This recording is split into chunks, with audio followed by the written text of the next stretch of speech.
Now let's take a look at a rather simple numerical expression involving more than one operation. You'll notice on the board we have this numerical expression, 5 plus 3 times 2. We have two different operations. We have addition and we have multiplication.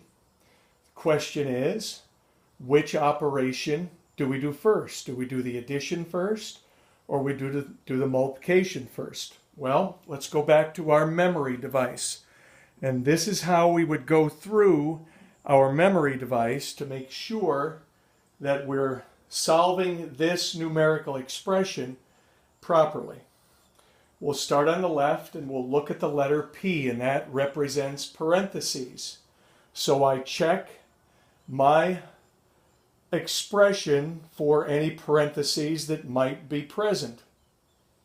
If there were parentheses in this problem, I would do what was ever inside the parentheses first. But looking at this problem, there are no parentheses.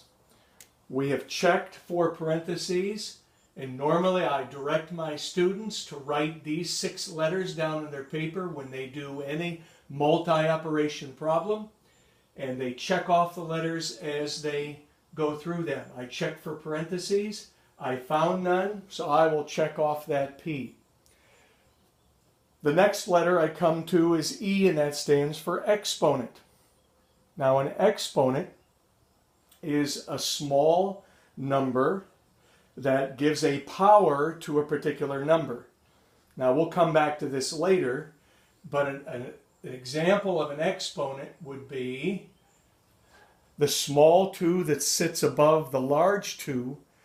In that number 2, we would say either 2 squared in this case, or we would say 2 to the second power.